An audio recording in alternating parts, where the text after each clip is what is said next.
علی سیدنا مولانا محمد وعلی سیدنا مولانا محمد علیہ وسلم۔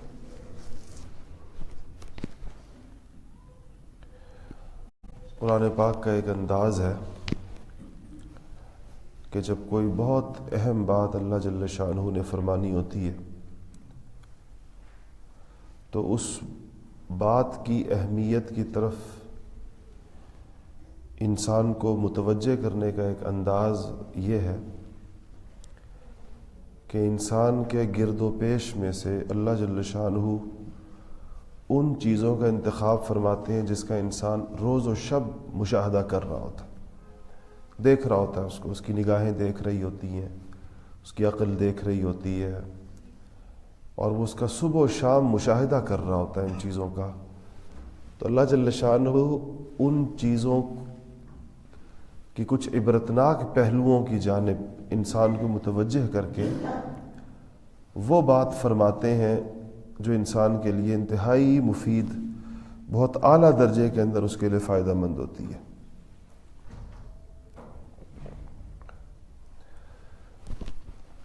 فطرت انسانی میں اللہ پاک نے یہ بات رکھی ہے جو اس کو سکھانی نہیں پڑتی اور جو اس کو بتانی نہیں پڑتی، جو اس کی تعلیم اس کو نہیں دینی پڑتی، کہ انسان فائدوں کو پسند کرتا ہے اور نقصان سے گریز کرنا چاہتا ہے، کامیابی کو اچھا سمجھتا ہے، ناکامی سے انسان ڈرتا ہے، خوفزدہ ہوتا ہے، اس سے بچنا چاہتا ہے، مرد بھی اور عورتیں بھی۔ اتنا فرق ضرور ہے کہ کامیابی کا تصور اور اس کے پیمانے مختلف انسانوں کے سامنے مختلف زمانوں کے اندر الگ الگ ہوتے ہیں، مختلف عمروں میں۔ عمر کے بعض مراحل ایسے ہوتے ہیں جس میں چھوٹی چیزیں بڑی کامیابی لگتی ہیں، اور عمر کے بعض مراحل ایسے آتے ہیں جس میں اوسط درجے کی چیزیں بڑی کامیابی لگتی ہیں، اور عمر کا کچھ مرحلہ ایسا آتا ہے جس میں دنیا کی انسان تجربات سے اس نتیجے پر پہنچ جاتا ہے کہ اس کی کامیابی کا تصور چند چیزوں کے اندر سمٹ جاتا ہے۔ حدیث شریف میں آیا کہ انسان کی جتنی عمر زیادہ ہوتی ہے اتنی اس کے اندر مال اور اولاد کی حرص میں اضافہ ہوتا ہے، یعنی اس کی ضرورت مختصر اور حرص بڑھتی ہے۔ حالانکہ اگر آپ غور کریں تو ہونا یہ چاہیے کہ چھوٹی عمر میں حرص زیادہ ہو، کیونکہ اگر طبعی زندگی اللہ پاک نے اس کو مقدر فرمائی ہے تو وہ اس کی بہت زیادہ باقی ہے۔ جس کی عمر تھوڑی رہ گئی ہے، اس کی ضروریات بھی تھوڑی رہ گئی ہیں، وہ خود عمر کے ایسے مرحلے میں پہنچ گیا ہے جہاں اس کی اپنی جسم کی ضروریات بھی کم ہو گئی ہیں، لیکن حرص بڑھا دی جاتی ہے، بڑھ جاتی ہے۔ اسی بات کو انسان کے نفس کے اس قید کو اور اس مکر کو یا اس کے اندر کی ایک طبعی چیز کو اس صورت میں جو آج ہمارے سامنے اللہ جل شانہ نے ایک اور انداز کے اندر سمجھایا، اور اس بات کو سمجھانے سے پہلے قرآن کے اندر سب سے زیادہ قسمیں ایک ہی جگہ پر یہاں جمع کی گئی ہیں، جو ابھی جو صورت ہم نے جو جگہ پڑھی، ایک آیت کے اندر ایک اور بعض دفعہ دو، اور تمام مشاہدے کی تمام چیزوں کو، بڑی بڑی مخلوقات کو، سب کی قسمیں اللہ پاک نے جمع فرمائی ہیں۔ اس کے بعد پھر انسان کو ایک کامیابی اور ناکامی کا ایک ابدی پیمانہ اس کو سمجھایا ہے کہ یہ اصل پیمانہ ہے، چاہے تمہاری عمر کم ہو یا تمہاری عمر زیادہ ہو، چاہے تم بوڑھے ہو یا تم جوان ہو، چاہے دنیا کے ایک حصے میں رہتے ہو یا دوسرے حصے میں رہتے ہو، آفاقی، ابدی، ہمیشہ ہمیشہ کا دائمی کامیابی کا نسخہ اللہ جل شانہ نے ارشاد فرمایا کہ وہ یہ، اس پر اگر تم اس فکر کے اندر اگر زندگی کے شب و روز گزارو گے تو کامیاب ہوگی، اور اگر اس فکر سے اپنے شب و روز کو آزاد کر دو گے تو ناکام ہو جاؤ گے۔ اور اس بات کو سمجھانے کے لیے جو اللہ جل شانہ نے جو قسمیں کھائی ہیں اس کو آپ پہلے سن لیں۔ والشمس وضحاها، کہا کہ قسم ہے سورج کی۔ سورج ایک ایسی چیز ہے جس کا مشاہدہ ہر انسان ہر عمر کے اندر کرتا ہے، ہر وقت دیکھتا رہتا ہے، انسانی زندگی بندھی ہوئی ہے سورج کے ساتھ۔ وضحاها، اور اس کی پھیلی ہوئی دھوپ کی، صبح اٹھتے ہیں سورج نکلتا ہے، اس کے بعد اس کی دھوپ پھیلتی ہے، اس لیے ضحا سورج کی دھوپ کو کہتے ہیں، اور یہ جو اشراق کے بعد نماز چاشتی پڑھی جاتی ہے اس کو عام طور پر صلاۃ الضحیٰ بھی کہتے ہیں، اس لیے کہ وہ سورج کی پورے طور پر روشنی پھیل جانے کے بعد وہ نماز پڑھی جاتی ہے۔ والقمر اذا تلاہا، اور چاند کی پھر اللہ پاک نے قسم کھائی ہے، اذا تلاہا، جب وہ سورج کے پیچھے پیچھے آئے۔ چاند سورج کے پیچھے سورج آتا ہے، شام کو ڈوب جاتا ہے، اس کے پیچھے سے چاند نکل آتا ہے، تو کہا کہ چاند اس کے پیچھے پیچھے آتا ہے۔ والنہار اذا جلاہا، اور دن کی قسم اللہ پاک نے کھائی ہے کہ جب وہ اپنا جلوہ دکھائے، جب دن پورا روشن ہو جائے، جب وہ مکمل ہو جائے۔ واللیل اذا یغشاہا، اور رات کی جب وہ اس پر، یغشا کہتے ہیں کسی چیز کو چھپا لینے کو، کسی چیز پر چھا جانے کو، چھا کر چھپا لینے کو، تو کہا کہ رات کی قسم ہے جب وہ دن کے اوپر چھا کر اس کو چھپا لے۔ والسماء وما بناہا، اور قسم ہے آسمان کی، وما بناہا، اور اس کی جس نے اس کو بنایا ہے، یعنی اللہ جل شانہ اپنی قسم کھا رہے کہ آسمان کی بھی قسم اور اس کی بھی قسم جس نے اس کو بنایا ہے۔ والارض وما طحاہا، اور زمین کی قسم اور اس کی جس نے اسے بچھایا ہے، زمین، ارض زمین ہے، طحاہا اس کو بچھانا۔ ونفس وما سواہا، اور نفس کی قسم، نفس انسانی مراد ہے، انسانی جان کی قسم، وما سواہا، اور اس کی جس نے اس کو سنوارا ہے۔ کیا مطلب؟ اس کو ایک اچھا رنگ روپ دیا ہے، اس کو ایک رنگ ڈھنگ دیا ہے، اس کو عقل فہم دیا ہے، اس کو ساری کی ساری انسانیت کو، ساری کی ساری مخلوقات پہ فوقیت دی ہے۔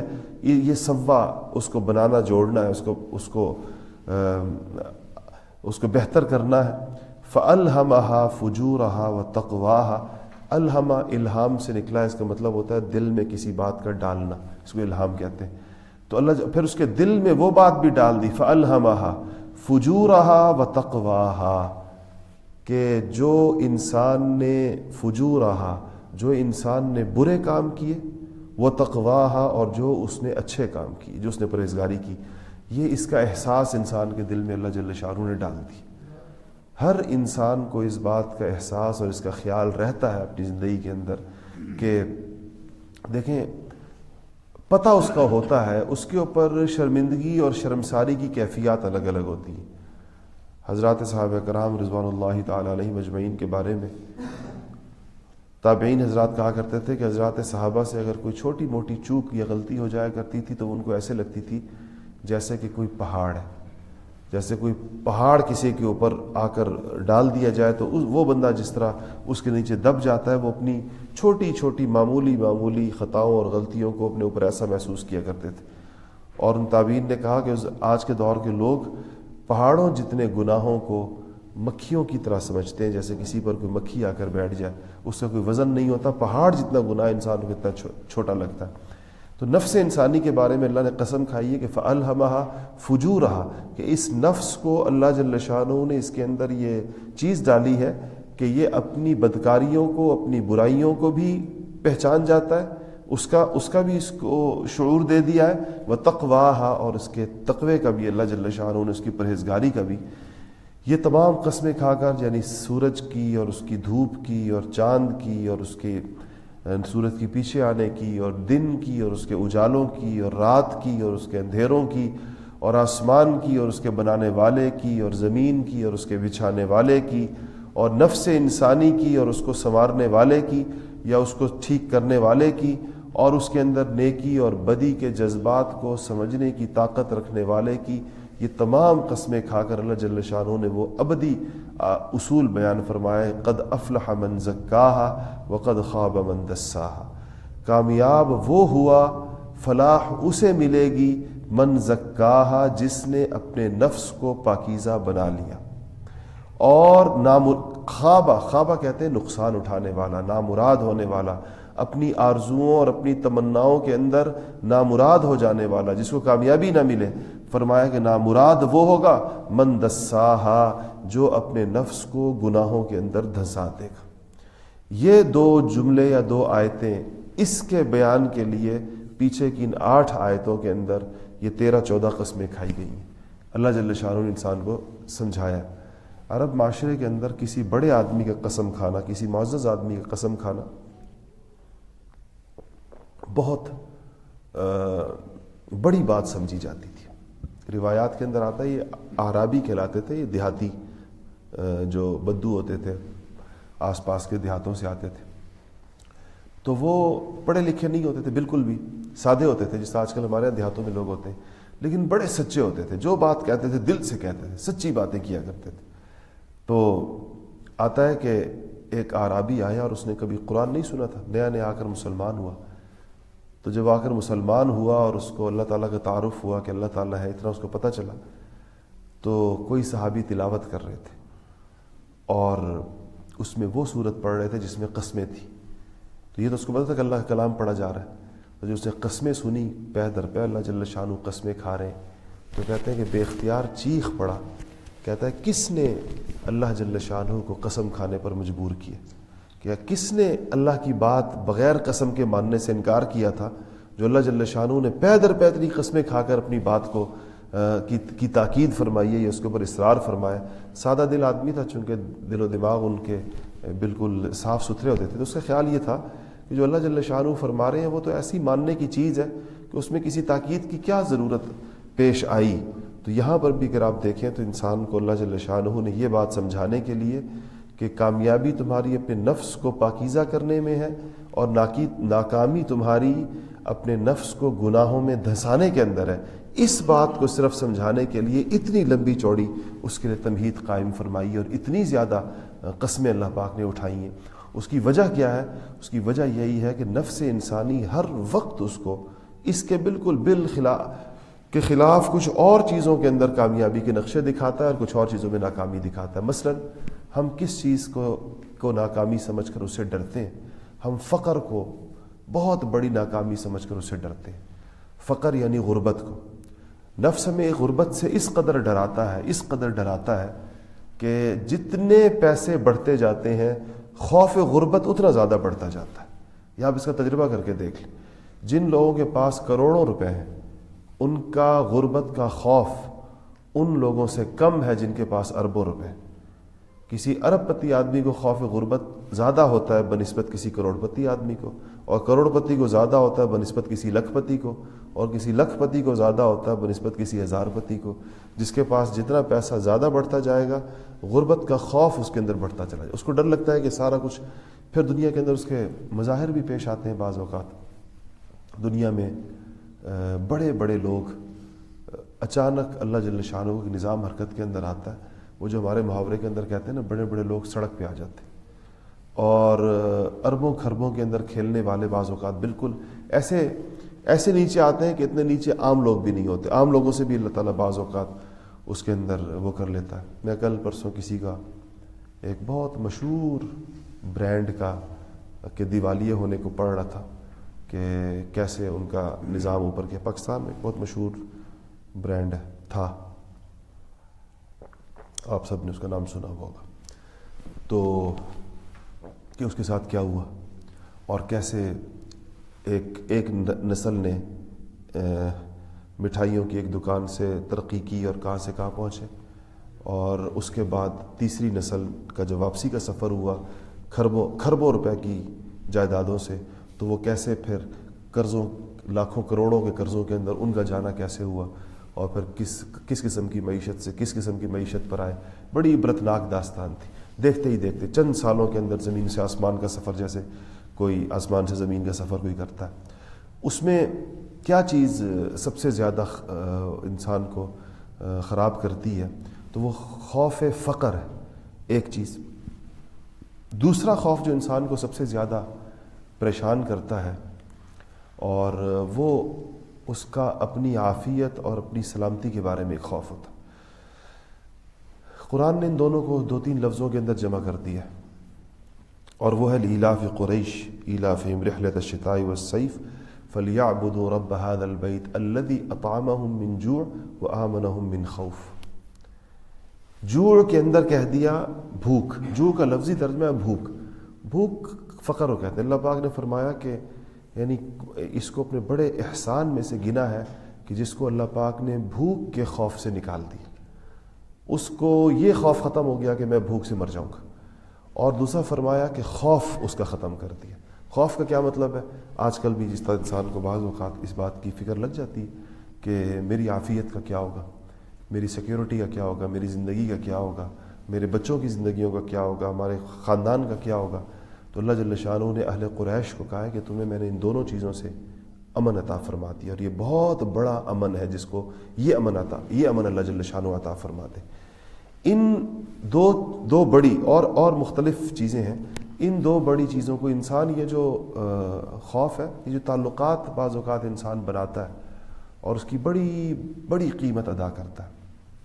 میرے پاس کچھ مہینے پہلے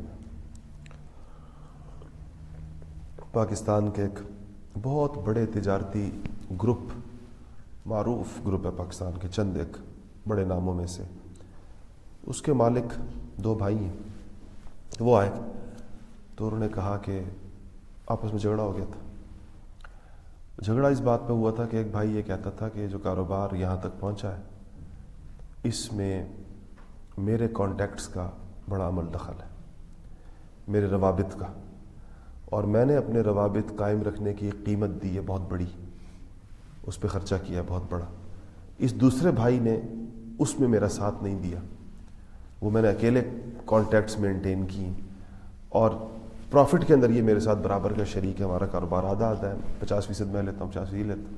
اب ان کا جھگڑا جس کا فیصلہ کرنے میرے پاس آئے تھے وہ اس بات کے اوپر تھا کہ وہ چاہ رہا تھا کہ اس سے میں اس مد کے اندر بھی ایک بہت بھاری رقم اس نے بتائی کہ مجھے اتنی رقم اگر یہ دے تو پھر میں یہ سمجھوں گا کہ اب ہم نے خرچہ آدھا کیا.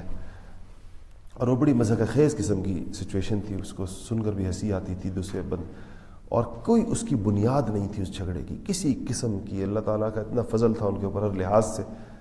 لیکن جب انسان جو ہے وہ، میں نے اسے عرض کیا کہ جتنا کسی چیز کا پیسہ بڑھتا ہے تو اس کے بعد حقیقی مسائل نہیں ہوتے، نفس انسانی کے پیدا کردہ مسائل اتنے بڑھ جاتے ہیں کہ اگر آپ اس کو سنیں تو آپ کو حیرت ہوگی کہ یہ بھی کوئی مسئلہ ہے بھلا جس کے اوپر کوئی اختلاف ہو جائے یا کیا ہو جائے.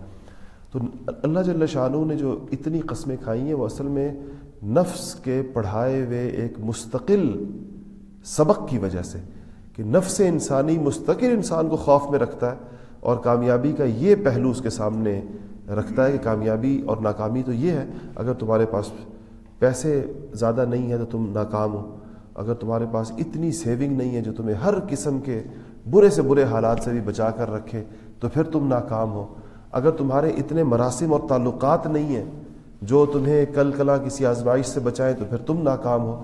اللہ جل شانہ ان ساری چیزوں سے ہٹا کر بتا رہے ہیں کہ کامیاب کون ہے، کہ من زکاہا، جس نے اپنے آپ کو، اپنے نفس کو سنوار دیا وہ کامیاب ہے.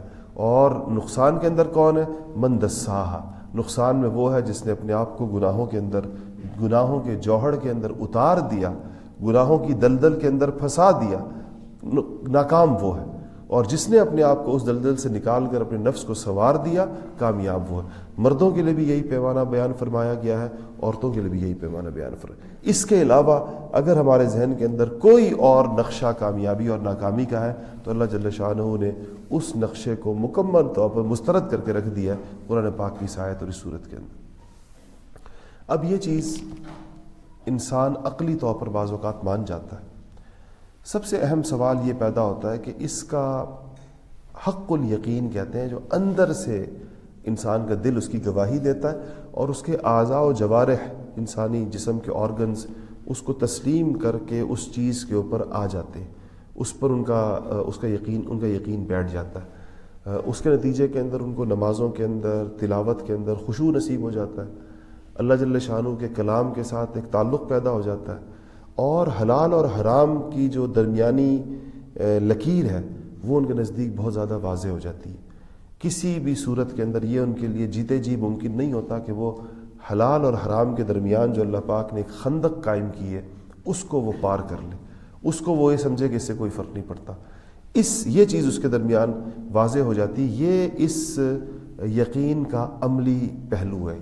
عملاً اس یقین کے حاصل ہونے کا پتہ اس وقت اس میدان میں چلتا ہے جب انسان کے سامنے حلال اور حرام کتنا جدا ہوا ہے، کتنا ایک دوسرے سے دور ہوا ہے، کتنا اس کے درمیان حد فاصل کتنی واضح ہوئی ہے. یہ اصل میں اس کا عملی پیمانہ ہے اور یہ اس کا عملی نمونہ اور عملی سبق ہے.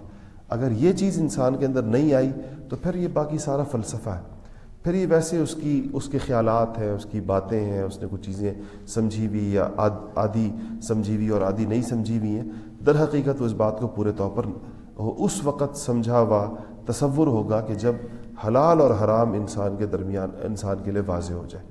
حلال اس کے لیے ایسا ہو جائے جیسے اس کی فطرت کا تقاضا ہے، وہ چاہے حلال کام ہو، روزگار ہو، چاہے وہ کمائی ہو، یا چاہے دنیا کے اندر جتنے طور طریقے رہنے کے ہیں اس میں جائز اور حلال. اور حرام اس کے لیے ایسے ہو جائے جیسے موت ہے، چاہے اس کا تعلق پیسوں سے ہو یا اس کا تعلق کاموں سے ہو. حرام کام بھی حرام ہوتے ہیں بعض، اور روزگار بھی بعض حرام ہوتے ہیں، اور رقومات بھی بعض حرام ہوتی ہیں، پیسے بھی بعض ناجائز اور حرام ہوتے ہیں. یہ اس کے لیے ایسے ہو جائیں جیسے موت ہے. یہ پیمانہ اس کے درمیان عملی ہے، اصلی ہے. اس پر آنا، اس کے لیے کیا کیا جائے کہ یہ چیز انسان کے مزاج کا حصہ بن جائے. اس کے لیے خلاصہ جو ساری چیزوں کو بزرگوں نے بیان کیا ہے وہ 3 چیزیں. پہلی چیز یہ بیان کی گئی ہے کہ انسان کے اوقات میں سے کچھ وقت اللہ جل شانہ کو یاد کرنے کے لیے خاص ہونا چاہیے، متعین ہونا چاہیے. یہ وقت اس کا اللہ تعالیٰ کو یاد کرنے کا، جس کے اندر وہ بیٹھے اللہ تعالیٰ کی عظمت کو، اللہ کے تقدس کو، اس کی کبریائی کو، اس کی بڑائی کو یہ باقاعدہ یاد کرے. اس کے دل میں اللہ پاک کی عظمت کا ایک خیال اس کے دل پہ غالب ہو جائے، اور یہ سب کچھ اس کو ہیچ نظر آئے. جو کچھ دنیا و ما فیہا، وہ سوچے کہ میرے سامنے تو یہ چھوٹی سی مقدار حرام کی آئی ہے یا کوئی چیز آئی ہے، یہ پوری دنیا زمین و آسمان کے درمیان جو کچھ ہے یہ بھی اللہ تعالیٰ کے حکم کے سامنے اس کی کوئی حیثیت نہیں ہے. یہ سارا بھی اگر ایک طرف رکھ دیا جائے پلڑے کے ایک طرف، اور پلڑے کے دوسری طرف اللہ پاک کا کوئی حکم ہو، تو اللہ کا حکم زیادہ وزنی ہے، زیادہ بھاری ہے، زیادہ اس قابل ہے کہ اس کا خیال رکھا جائے، اس کے تقدس اور حرمت کا خیال رکھا جائے. یہ کیفیت اللہ کے ذکر سے پیدا ہوتی ہے. اور حضرات صحابہ کرام کو تو چونکہ قرآن سمجھ میں آتا تھا، قرآن ان کے سامنے نازل ہوا تھا، وہ تو تلاوت کیا کرتے تھے. ہم لوگ جو ذکر کرتے ہیں، صحابہ یہ بھی کرتے تھے لیکن زیادہ وہ تلاوت کرتے تھے. زیادہ تلاوت اس لیے کرتے تھے کہ قرآن پاک ان کے سامنے نازل ہوا تھا، ان کو ایک ایک چیز اس کی پتہ تھی کہ یہ کس موقع پر آیا، رسول اللہ صلی اللہ علیہ وسلم کہاں تھے، ہم کہاں تھے. انہی کے سامنے یہ ساری آیتیں ایک ایک کر کے نازل ہوئی تھیں. انہوں نے سارے مناظر کو دیکھا تھا، جبرائیل امین کب کس چیز کو لے کر آئے. دوسری چیز جو اس کے ساتھ بتائی جاتی ہے وہ یہ ہے، جس کی انسان کو مشق کرنی پڑتی ہے، وہ ہے کہ اپنے نفس کی مخالفت کی عادت ڈالنی پڑتی ہے. اور یہ آہستہ آہستہ انسان کی پختہ ہوتی ہے. نفس کی مخالفت کا مطلب کیا ہے کہ اپنی خواہشات کے خلاف چلنے کا حوصلہ پیدا کیا جاتا ہے. اور جو دل کے اندر ایک مزاج یہ ہے کہ دل میں جو خواہش پیدا ہوئی ہے اس پہ عمل کر لو.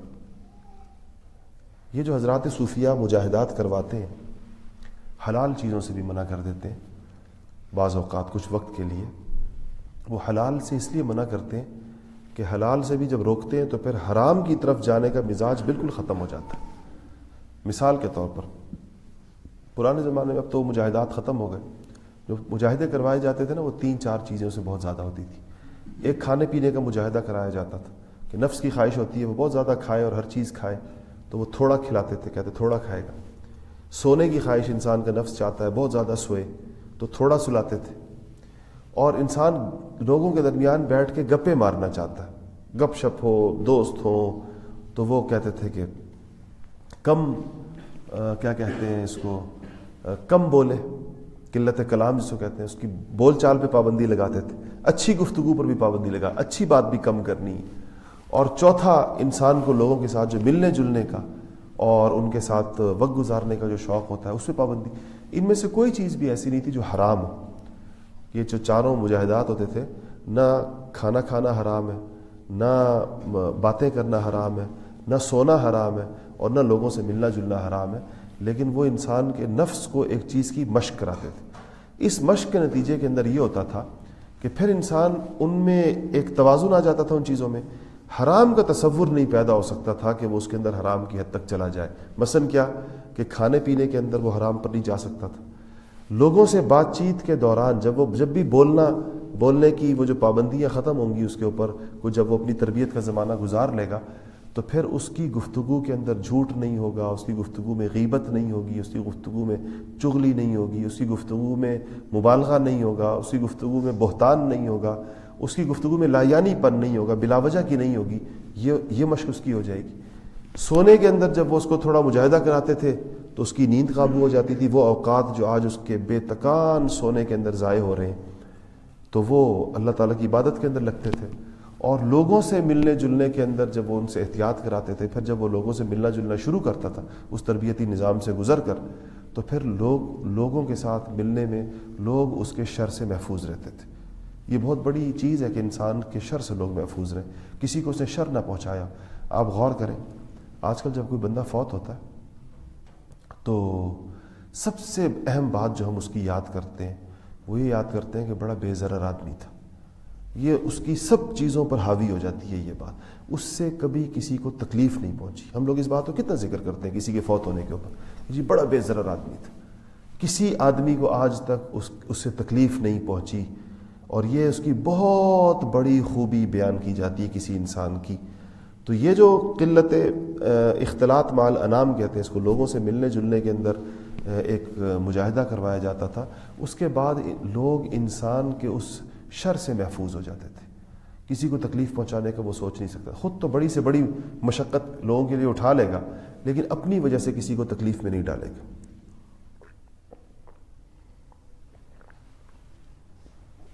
تو اس کو یہ جو مشقیں کرائی جاتی تھی یہ اس لیے کرائی جاتی تھی کہ نفس کی مخالفت، خواہشات کی مخالفت کرنا، اپنے دل میں پیدا ہونے والی ہر خواہش کے آگے ہتھیار ڈالنے کی بجائے اس کا مقابلہ کرنا، اس کی طاقت انسان اپنے اندر پیدا کرے. دو ذکر کے بعد دوسری چیز یہ. اب یہ دونوں کیسے پیدا ہوں؟ سوال یہ پیدا ہوتا ہے کہ کام تو یہ تین کرنے تھے. میں نے ان سے کہا کہ ایک یہ کہ ذکر کی انسان کو عادت ہو جائے، دوسرا یہ کہ اس کو اپنے نفس کی مخالفت کی عادت ہو جائے. یہ دو چیزیں کیسے پیدا ہوں؟ اس کے لیے بزرگوں نے لکھا ہے کہ اس کے لیے اللہ والوں کی صحبت ضروری ہے. ان کے پاس جب انسان اٹھتا بیٹھتا ہے، تھوڑی دیر وقت گزارتا ہے جا کر، تو اس بیٹھنے کی، اس صحبتوں کی، اس مجلس کی، ان اوقات کی برکت ہوتی ہے کہ اس کو اپنے طرز زندگی کے اوپر نظر ثانی کا موقع ملتا ہے. اتنا اس کو اندازہ ہو جاتا ہے کہ میرا لائف سٹائل ٹھیک نہیں ہے. یہ اس کو اندازہ ہو جاتا ہے کہ میرے شب و روز ویسے نہیں گزر رہے جیسے گزرنے چاہیے. ان میں مجھے کچھ تبدیلی کرنے کی ضرورت ہے. اس کے اندر اللہ جل شانہ کا حصہ ہونا چاہیے، اس میں اللہ کا حق ہونا چاہیے جتنا اس کو چاہیے. یہ چیز آپس کی جو ہمارے ہاں مجالس ہوتی ہیں، مستورات کی تشریف آوری ہوتی ہے، بہت زیادہ خواتین آتی ہیں اور آپ لوگ بھی بیٹھتے ہیں. یہ کوشش اس بات کی ہوتی ہے کہ ہمیں ان مجلسوں کے اندر اس فکر مندی کا وقت ملے. اس کے اندر ہمیں موت کو یاد کرنے کی توفیق ہو، زندگی کے مختصر ہونے کو بندہ یاد کرے کہ اللہ جل شانہ نے مختصر سے وقت کے لیے بھیجا ہے، اور زندگی کے اندر کام آنے والی چیزیں، دائمی چیزیں اور وقتی چیزیں، اس کو بندہ الگ الگ کر سکے. یہ میری وقتی ضرورت ہے، یہ میری چھوٹی سی ایک ضرورت ہے، اور یہ میرے مقاصد زندگی ہے، یہ میری ہمیشہ کی ضرورت ہے. اس فرق کو ہر وقت کرنے کے لیے انسان کو ایک ماحول درکار ہوتا ہے. ان مجالس کے اندر بھی اس بات کا ماحول چاہیے ہوتا ہے. خواتین جو جمع ہوتی ہیں، میں اکثر کہتا ہوں کہ یہاں پر درس کے علاوہ بھی جو وقت آپس میں بیٹھنے کا ہوتا ہے، اس کے اندر انہی باتوں کا مذاکرہ کرنا چاہیے. انہی باتوں کے اندر دنیا کی بے ثباتی کا نقشہ، دنیا کے مختصر ہونے کا، اور ہر انسان کے اللہ جل شانہ کے دربار کے اندر حاضر ہونے کہ پتہ نہیں چلتا کس وقت کس کا بلاوا آ جائے، کس نے کس وقت جانا ہے. آس پاس ہمارے جو اموات ہوتی ہیں، بیٹھے بٹھائے اچانک خبریں آپ سنتے ہیں، آج یہ فوت ہو گیا، آج فلانا فوت ہو گیا. کتنا بڑا یہ ایک ہمیں ایک میسج ہوتا ہے، کتنا بڑا ہمیں پیغام ہوتا ہے. کیسے ہمارے دلوں کے اوپر ایک دستک ہوتی ہے کہ یہ دیکھو فلانا اٹھ گیا، فلانا اٹھ گیا. بعض قرآن کی ایک آیت ہے کہ اس میں پتہ چلتا ہے کہ ہر انسان کو، اس کا مفہوم ہے کہ ہر انسان کو ایک ڈرانے والا اس کی زندگی کے اختصار کی طرف توجہ دلاتا رہتا ہے. زندگی مختصر ہے. اس کی تفسیر کے اندر بعض مفسرین نے لکھا ہے کیا چیزیں ایسی ہیں جو انسان کو ہر وقت موت کی یاد دلاتی ہیں مستقل. تو 3 چیزیں اس کے اندر خاص طور پر بیان کی گئی ہیں. ایک کہا گیا ہے کہ عمر کا 40واں سال. جس کی عمر 40 کے ہندسے کو پہنچ گئی تو یہ الارمنگ ہے کہ 40 کا ہندسہ جا کر جب عمر نے ٹچ کر لیا تو اب گویا کہ اس کی کیفیت ایک مسافر جیسی ہو جانی چاہیے، جو اپنا سامان وامان باندھ کے رکھتا ہے، بستر باندھ کے رکھتا ہے، بالکل جیسے پلیٹ فارم پر ریل گاڑی کے انتظار کے اندر مسافر بیٹھا ہوتا ہے، وہ جو اپنا کبھی کبھی بستر بند کھول بھی لیتا ہے، لیکن جیسے ہی اس کو گاڑی کی سیٹی کی آواز آتی ہے تو جلدی جلدی سامان سارا سمیٹ لیتا ہے۔ کہا کہ 40 سال کی عمر کہا گئی اس کے لیے۔ دوسری چیز مفسرین نے لکھی ہے کہ داڑھی کا سفید بال سر یا داڑھی میں، کہ جس کی داڑھی اور سر کے اندر عمر کی وجہ سے، ایک تو بعض اوقات بیماری کی وجہ سے بہت پہلے بھی آ جاتے ہیں، داڑھی یا سر کے اندر سفید بال جس کے آ جائے، یہ اس کو نذیر کا، ڈرانے والا کا، یہ موت کا پیغام دینے والا ہوتا ہے، یہ موت کی یاد دلانے والی چیز ہے، یہ متوجہ کر رہا ہوتا ہے آخرت کی طرف۔ اصل میں اب دیکھیں اللہ جل شانہ نے کیوں یہ تغیر رکھا ہے جسم کے اندر۔ قدرت کے لیے اس میں کوئی مشکل نہیں تھی کہ انسان کی داڑھی ہمیشہ کالی رہتی، اس کے سر کے بال ہمیشہ کالے رہتے، اس کے چہرے پہ جھریاں نہ پڑتی، اس کی کمر دوہری نہ ہوتی، اس کے گوڈے گٹے مضبوط رہتے ہمیشہ۔ یہ اصل میں اس کو آخرت کی طرف متوجہ کرنے کی صورتیں ہوتی ہیں ساری کی ساری۔ اٹھتے بیٹھتے یہ چیزیں اس کو یاد، یہ ضعف، یہ کمزوری، یہ بیماری اور یہ ایک جسم میں آتی ہوئی یہ تبدیلیاں اس کو اصل میں اس کے ذہن کے اندر نقشہ بنا رہی ہوتی ہیں قبر کا اور اس سے آگے کی زندگی کا۔ تو دوسری چیز یہ کہی گئی۔ تیسری چیز جو لکھی ہے اہل تفسیر نے نذیر کی تفسیر کے اندر کہا ہے کہ تیسری نسل کا دنیا میں آ جانا، کسی انسان کے اولاد کی جب اولاد پیدا ہو جائے، یعنی پوتے نواسے، تو پوتے نواسے بھی موت کا پیغام ہے۔ گویا یہ دادا دادی کو، نانا نانی کو چلتے پھرتے یہ پیغام دے رہے ہیں کہ تیاری کرو، اب دنیا کے اندر آپ کا جو وقت گزار لیا ہے وہ زیادہ ہے اور جو باقی رہ گیا ہے وہ بہت تھوڑا ہے۔ کتنا تھوڑا ہے اس کا انسان کچھ کہہ نہیں سکتا۔ تو یہ ساری وہ عبرت کی چیزیں ہیں جو ہر وقت ہمیں ایک پیغام دے رہی ہیں۔ ہم اس پیغام کو وصول کرنے سے انکار کر رہے ہوتے ہیں، ہم یہ چاہ رہے ہیں کہ ہم اس کو کسی طرح جھٹلا دیں اور ہم اس خیال کو جھٹک دیں، ہم کہیں کہ نہیں ایسا نہیں ہے، ابھی بہت وقت پڑا ہے۔ ہمارا نفس اندر سے یہ کہہ رہا ہوتا ہے، نفس کہتا ہے ابھی بہت وقت پڑا ہے۔ وہ دیکھو لوگوں نے کتنی عمریں گزار لی، فلانا بندے کو 100 سال عمر ملی، فلانے بندے کو اتنے لمبی طویل العمر لوگوں کی زندگیاں سامنے کرتا ہے کہ دیکھو لوگوں نے کتنی لمبی گزاری، تمہاری تو ابھی بہت تھوڑی سی ہوئی ہے، بہت زیادہ باقی ہے، بڑی مہلت ملے گی، اللہ بڑا غفور الرحیم ہے، بڑا ٹائم تمہیں ملے گا، آرام سے توبہ کر لینا، ابھی اپنی مرضی سے زندگی گزارو۔ تو قرآن پاک کی یہ آیات اور اس میں اللہ جل شانہ کی بیان فرمودہ چیزیں اور پھر یہ سارے کے سارے نقشے اس بات کا ہم سے تقاضا کرتے ہیں کہ ہم لوگ اپنی زندگی کو اور اللہ تعالیٰ کی طرف سے دی گئی مہلت کو بہت مختصر سمجھیں، گنے چنے سانس سمجھیں اور گنی چنی گھڑیاں سمجھیں اور بہت غنیمت سمجھیں کہ اللہ تو نے ہمیں ایک تو یہ مہلت بھی دی ہے اور یہ مواقع بھی عطا فرمائے ہیں۔ یہ جو ہم جن مجلسوں میں بیٹھتے ہیں، اللہ پاک کا کلام سنتے ہیں، نیک لوگوں کے ساتھ ہمارے مراسم ہوتے ہیں اٹھتے بیٹھتے، جس سے ہمیں اس طرف کچھ تھوڑی بہت توجہ ہو جاتی ہے، خواتین کو ایسی مجلسیں ملتی ہیں جس کے اندر ان کو اس بات کی فکر پیدا ہوتی ہے، تو یہ چیزیں اللہ تعالیٰ کی وہ نعمتیں ہیں جس کا یہ اثر ہماری زندگی کے اوپر مرتب ہونا چاہیے کہ ہم دنیا کی زندگی کو مختصر اور بچی ہوئی سانسوں کو کام کے اندر لگائیں، اس کو ان چیزوں میں لگائیں جو اللہ تعالیٰ کی رضا کے حاصل کرنے کا ذریعہ بندی ہے۔ اللہ تعالیٰ مجھے اور آپ کو عمل کی توفیق نصیب فرمائے۔